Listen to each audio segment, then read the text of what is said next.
دودو هانم وافقت توظفها في وزارة الكهرباء ب20,000 جنيه بس عشان خاطري. ما تحاولش تحرجني يا زنبيل، الولد يستاهل، انا عاوز اساعده. يعني انت حتى لو هتشتغل محصل مش هترزع لك اقل من 3 استك في الشهر؟ قاريني يا علي. فريق. بص يا علي، انا عايزه اقول لك كميه الكهرباء اللي في البلد كله ملمس كده، ما عندكش فكره، مش لاقيين ولا فيش نحط فيها السلك. دحرج التماس على 6 الكل بأول 10,000.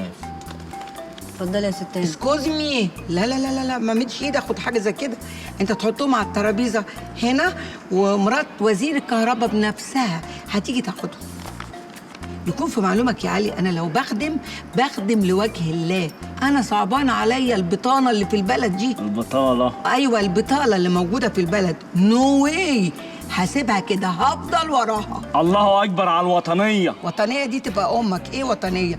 طبعا وطنيه، انا مصريه 100% وبموت في مصر ام الدنيا، كل الناس تعرف كده. يعني اطمن ان هتعين يا ست هانم؟ طبعا الا تطمن، انت قلبك يبقى مطمن طالما انا دخلت جوه الموضوع، ما تخافش خالص. ربنا يبارك لك يا ست هانم. لا هتبارك لي ان شاء الله لما تاخد ختم الصقر على الورق بتاعك. النسر مش مشكلة، كلها طيور بتطير، المهم الراجل يخلص أوراقه 100%، النسر تاخده على الورق ويبقى 100. يعني تطمن وتحط في بطنك شادر بطيخ صيف يا علوة. اسكوز مي، شادر ده ايه؟ بعد انا ما اتدخلت في الموضوع، انت ممكن تحط سوق العبور كله في بطنك وانت مطمن. ربنا يبارك لك يا ست هانم. يبارك لك انت كمان ان شاء الله. يلا مع السلامة انت يا علي دلوقتي يا حبيبي. طريقك اخضر ان شاء الله، ربنا معاك. استاذن يا ست هانم. يلا مع ألف سلام يا سلامة. علوة. مع مع ألف السلامة. سلامة يا حبيب قلبي. مع السلامة.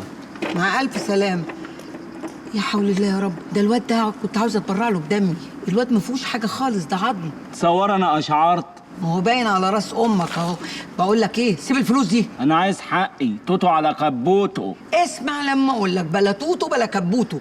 الواد ده اوعى تضحك عليه، الواد ده باين عليه غلبان، امشي معاه بضمير، وانت عارف ان انا حالفه يمين انا وانت. انا مش عايزه اضر الولد ده، انا في احتياج دعوه عشان خاطر ابني نور. انا عايز حقي. قصر حقك، انت هتردح لي ولا ايه؟ اقعد مع جد واتكلم عادي، انت بتكلم مين؟ اللي أنا بقول لك عليه تسمعه سامع ولا لا؟ المصلحة مش قضيت. قضيت كوبسي كومسا هابن دهب، دي ميسي زون كده، النص بالنص يا حبيبي. وما تنساش المخروبه العربيه اللي راكبينها اللي بتقول ماما وبابا دي، اما اشوف حسابها كام بعدين بنتحاسب انا وانت. طب يلا. يلا فين؟ يلا نروح المعرض. التخص على دي عيله، انا امشي مع اشكالك دي؟ ده انت تشبهني، ده ممكن ياخدوني تحري. يلا يا اخوان نتقابل في الحاره.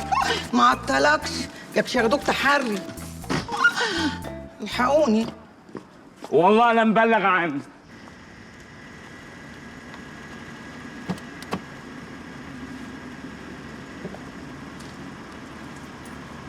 حياتي يا دودو منورة. فخص على دي عيلة، الله يحرقك، ايه اللي جابك ده؟ أنا قلت أنتي ما بتعرفيش تعدي الفلوس، أجي أعدهم لك الناس لبعضيها، ده أنتي حبيبتي. وانت كمان حبيبتي. لا بعدي يا حبيبتي زي المكنة، ما تخافيش عليا، بعرف اعد الفلوس كويس قوي. يلا اتفضلي انزلي الغرف ده، يلا. لا إزاي، ده أنا عازماكي على العشاء، اطلع يا اسطى. اطلع مين؟ لا غدا ولا عشاء، انزلي من العربية، مش عاوزاكي. جاية ليه؟ خص عليكي يا استغفر دودو. الله العظيم يا رب. كده برضو أنا يا دودو تعملي فيا كده؟ ايوه اعمل فيكي كده، انت انسانة واطية مفيش فايدة فيكي. ايه بقى، هنطلع ولا هتفضل قاعد؟